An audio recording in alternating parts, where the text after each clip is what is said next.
one stone, one cave, one shattered jar. For 2,000 years, the desert kept its secrets. Then, in 1947, everything changed. This is the story of the Dead Sea Scrolls. In 1947, a young Bedouin shepherd chasing a stray goat in the cliffs of the Judean desert threw a stone into a dark cave. Instead of a sound of impact, he heard something shattering. That single sound of breaking pottery would trigger what historians now call the greatest archaeological discovery of the 20th century, the Dead Sea Scrolls. Hidden inside deep, nearly inaccessible limestone caves near the ancient site of Qumran, hundreds of mysterious manuscripts had lain undisturbed for 2,000 years. To understand why this discovery sent shockwaves through religious institutions and governments alike, we must first look at the incredible mystery of how they were found. The shepherd, Muhammad ed-Dib, climbed into the narrow opening of the cave, completely unaware that he was stepping into a sacred vault of lost time. Inside the cool darkness, his eyes adjusted to reveal rows of large clay jars standing against the walls, tightly sealed and covered in centuries of dust. Most of the jars were empty, but inside a few, wrapped carefully in ancient linen sheets, were long rolls of dark leather and papyrus, inscribed with ancient writing. Unaware of their immense historical and monetary value, the Bedouins initially sold the scrolls to an antiquities dealer in Bethlehem for a mere handful of dollars. The manuscripts soon caught the attention of scholars and religious authorities, who immediately recognized the distinct Hebrew and Aramaic scripts as ancient texts. Word of the discovery leaked, triggering a frantic secret race between archaeologists and local Bedouins to find more hidden caves before they were looted. Over the next decade, a total of 11 caves were discovered in the immediate vicinity of Qumran, each containing pieces of a massive jigsaw puzzle of human history. Archaeologists unburied more than 25,000 fragments of text, which experts painstakingly reconstructed into over 900 complete manuscripts. Some scrolls were written on parchment made from animal skins, others on papyrus, and one incredibly unique scroll was hammered entirely onto a sheet of pure copper. Why did these texts survive so perfectly? The unique, extreme hyper-arid climate of the Dead Sea region acted as a natural preservation chamber. The low humidity and absolute darkness inside the limestone caves protected the fragile organic materials from rotting away over 2 millennia. But as the translations began, researchers realized these were not just random religious archives, they were a theological time bomb. The texts dated from the 3rd century before Christ to the 1st century of the modern era, a period of massive political and spiritual turmoil in Judea. This was the exact era of the rise of apocalyptic expectations, a time when factions were preparing for a cosmic war between light and darkness. Who hid these priceless libraries in the cliffs, and why did they feel the desperate need to seal them away so securely? The clues lay buried not just in the biblical scrolls, but in forbidden apocryphal texts that mainstream history tried to delete, including the infamous Book of Enoch. As the world held its breath, the secrets of Qumran began to unlock a hidden history that connected the Ark of the Covenant, the lost tribes, and the Watchers themselves. Join us as we unroll the forbidden texts. In the next part, we examine the shocking inventory of exactly what was found inside those jars.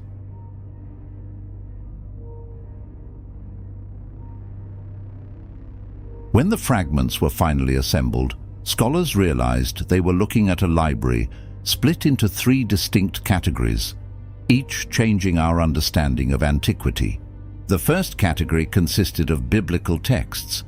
Every single book of the Hebrew Bible was found in the caves of Qumran, with only one mysterious exception, the Book of Esther. Multiple copies of Isaiah, Deuteronomy, and the Psalms were unearthed, proving that these specific texts were highly revered and studied by the ancient community. The second category opened a window into lost traditions, the Apocrypha and pseudepigrapha, books that were excluded from the canon but deeply cherished back then. Among these hidden texts were the Book of Jubilees, the Testament of the 12 Patriarchs, and Tobit, offering alternative perspectives on the stories of old. But it was the third category that truly shocked the academic world: the sectarian texts. These were the completely unique rules and writings of the community itself. The most famous of these is the Community Rule, a strict manual outlining the daily life, punishments, and rigid purity laws of those who lived in Qumran. They also found the Damascus document, a fascinating text warning of a period of cosmic wickedness and predicting the coming of a great teacher of righteousness. Perhaps the most aggressive text found was the War Scroll, also known as the War of the Sons of Light against the Sons of Darkness. This apocalyptic text detailed an imminent, massive 40-year war between the righteous members of the community and the rest of the world. But the physical material of the scrolls was just as intriguing. Experts discovered that many of these texts were written using sophisticated ink formulas.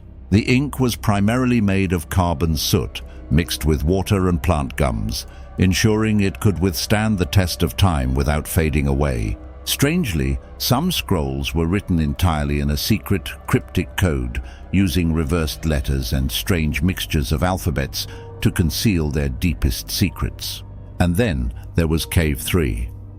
In 1952, archaeologists unburied a scroll that did not match anything else found in the Judean desert: the Copper Scroll. Instead of leather or papyrus, this manuscript was made entirely of a thin sheet of pure copper, rolled tightly like a metal sheet. Because it was too brittle to unroll normally, scientists had to meticulously cut the copper scroll into 23 separate strips to read it. When translated, it revealed no scripture or hymns. Instead, it was an ancient, massive treasure map.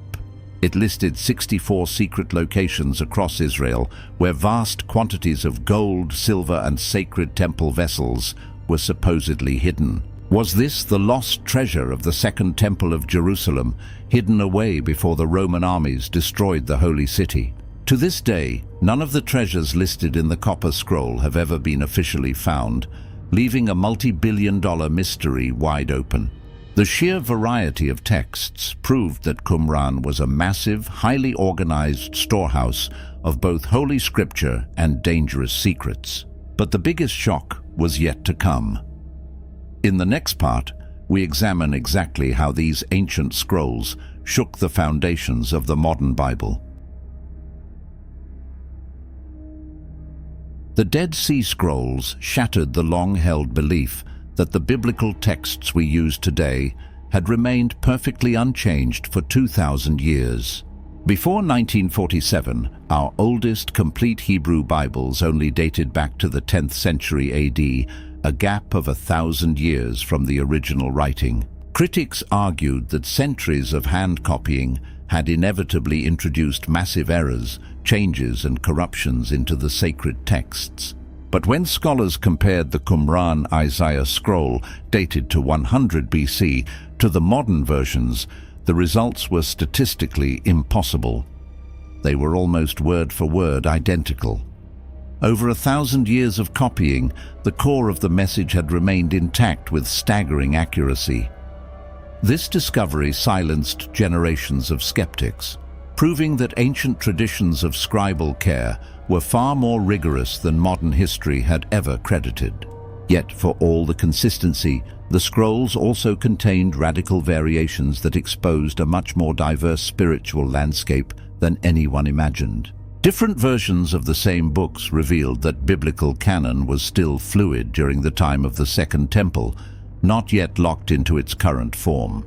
Some passages found in Qumran were completely missing from the modern Bible, suggesting that ancient editors made deliberate choices about what to keep.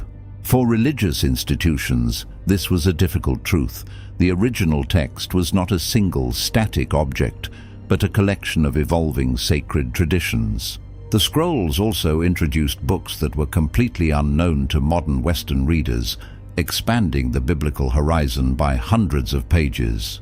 Texts like the Genesis Apocryphon provided wildly different, almost cinematic accounts of the lives of figures like Noah and Abraham. They contained details about angelic hierarchies, forbidden knowledge, and the origins of evil that felt more like science fiction than ancient theology. This forced historians to ask, was there a deliberate attempt to suppress certain texts that challenged the established religious narrative? The scrolls proved that the world of the early centuries was a melting pot of competing religious ideas, not a uniform landscape of faith. Some scholars even suggested that the Qumran community might have been a hidden precursor to the early Christian movement. The parallels in vocabulary, communal living, and expectation of an imminent apocalypse created a firestorm of academic debate that persists today. But not everyone was happy about these findings. For years, there were accusations that religious authorities were hoarding the scrolls to hide inconvenient truths. The Dead Sea Scrolls scandal became a real-world thriller, with allegations of lost fragments, secret translations, and academic sabotage. For nearly 40 years, a small group of scholars held absolute control over access to the manuscripts, refusing to let the public see what was inside. It was only when legal pressure and international outcry peaked in the 1990s that the gates were finally opened and the texts were released to the world. The texts were free, but they raised an even bigger question. What does this tell us about the fallen beings mentioned in the forbidden books? In the next part, we dive into the Book of Enoch. Of all the apocryphal texts discovered at Qumran, none was more inflammatory or impactful than the multiple fragments of the long-lost Book of Enoch. The Book of Enoch was gradually excluded from most Jewish and Christian traditions for centuries, viewing its detailed hierarchy of angels and cosmic events as dangerous heresy. By late antiquity, influential Christian thinkers questioned its authority, and the book gradually disappeared from most Western traditions, surviving only in remote Ethiopia.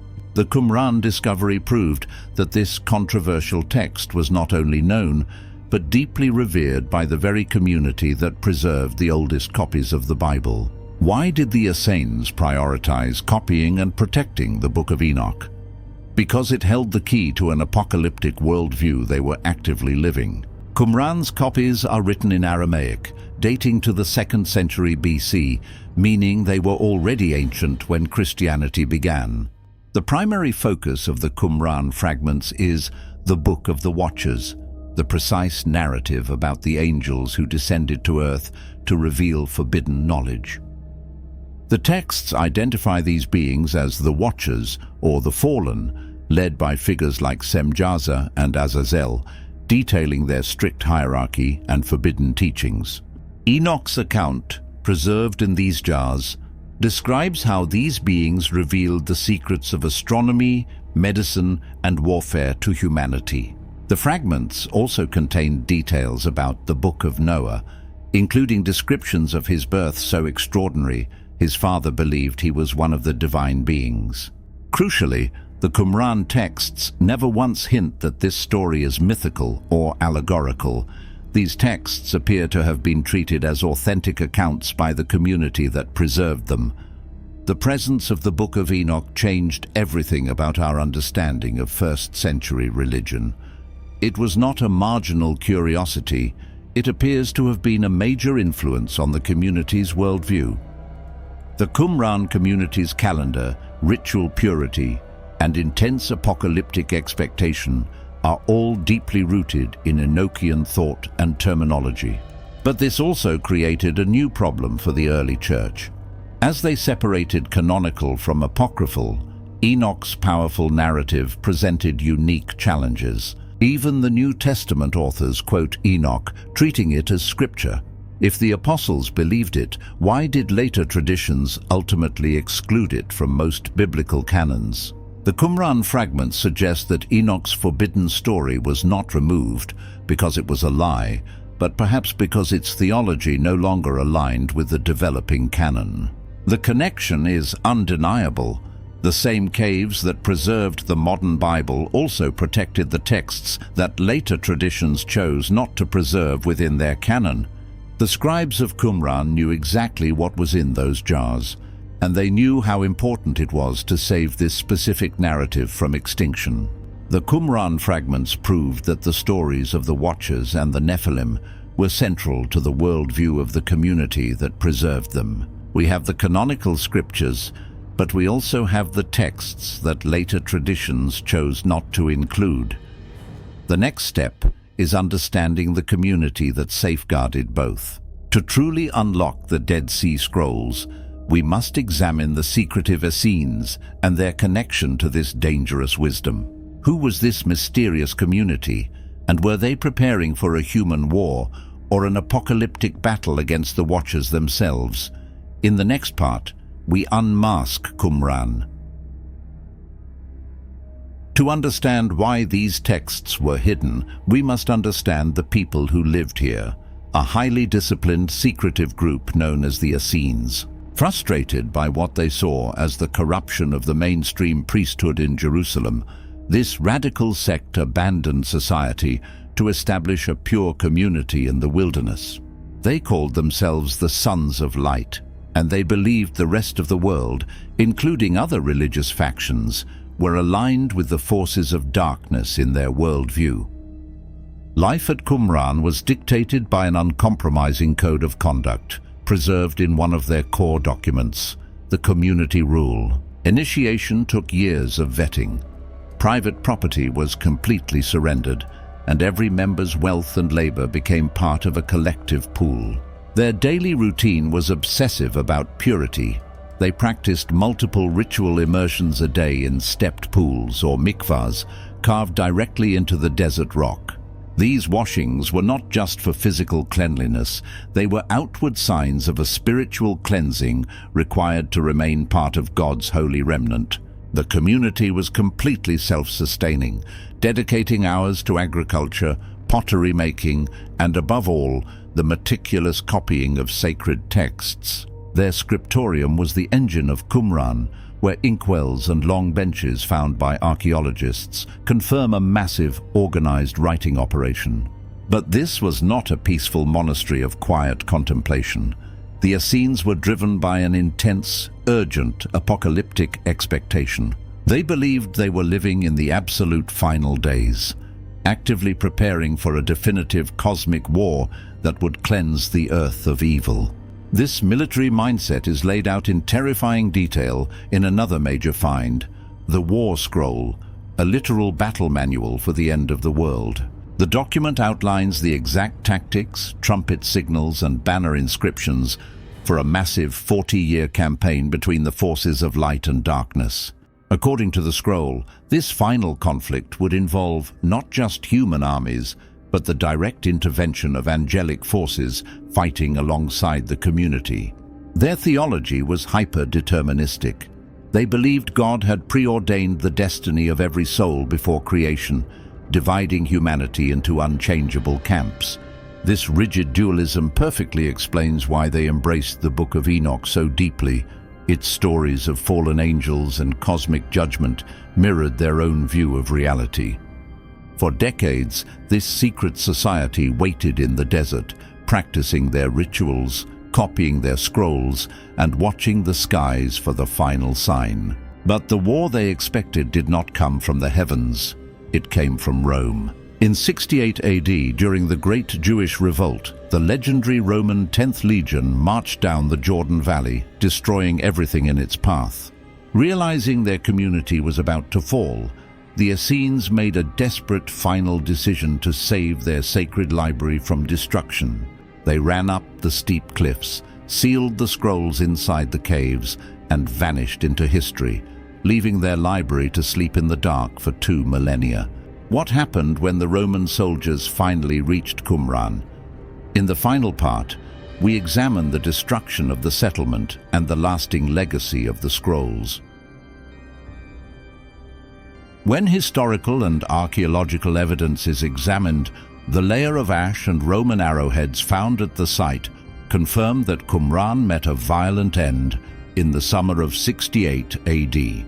The buildings were burned, the watchtower was partially destroyed, and the settlement was permanently occupied by a small Roman garrison to control the region. What became of the Essenes themselves remains one of history's greatest mysteries. Were they killed defending their home, or did they scatter into the desert? Some scholars suggest that the few survivors may have fled south, merging with other apocalyptic groups, or carrying their ideas into the early stages of other movements. For nearly 2,000 years, the physical community was completely forgotten, its buildings slowly buried by the shifting desert sands. But the strategy to save the library worked perfectly. The dry, arid atmosphere of the Dead Sea caves acted as a natural time capsule, preserving the organic materials. When those Bedouin shepherds stepped into Cave 1 in 1947, they didn't just find old leather. They unlocked a direct window into the complex world of Second Temple Judaism. The discovery revolutionized biblical studies, showing that the text was preserved with immense accuracy, while also revealing a vibrant landscape of competing ideas. It proved that the early centuries were not defined by a single uniform religious tradition, but by a rich tapestry of diverse texts, interpretations, and hopes. The texts that later traditions chose not to preserve within their canon, like Enoch and the Jubilees, are no longer lost. They can finally be studied in their original context. Today, the Dead Sea Scrolls are housed in the Shrine of the Book in Jerusalem, beneath a white dome inspired by the lids of the jars that preserved them for 2,000 years. The scrolls have survived wars, empires, and the relentless passage of time, bridging a 2,000-year gap to speak directly to the modern world. They challenge our preconceptions, answer historical silence, and remind us that beneath the stone ruins lies the enduring power of the written word. The secrets of the desert have been unsealed. The voices of the sons of light are silent, but their words remain, etched in clay, preserved in ink, and carved into history forever. Through the great Isaiah scroll, they gave the world its oldest reflection of Scripture, proving that the words read today survived centuries virtually unchanged. Through the multiple fragments of Enoch, they preserved an ancient, vivid cosmic perspective that later traditions chose not to preserve within their canon. Through the enigmatic lines of the Copper Scroll, they left behind a puzzle of massive, unrecovered treasure that still challenges the limits of archaeology. And through their own community rules, the Essenes revealed how a life of intense discipline and isolation was designed to prepare for a war they believed was imminent. Yet for everything these thousands of fragments have revealed, the desert still closely guards what we do not know. Unopened text pieces, unmapped caves along the cliffs, and the true identity of the leaders who shaped this library remain buried in the silence of the past. To understand how this massive chapter of human history was opened, we must look past the museums, past the scholars, and return to that precise afternoon in 1947. One stone, one cave, one shattered jar, a discovery that changed history forever.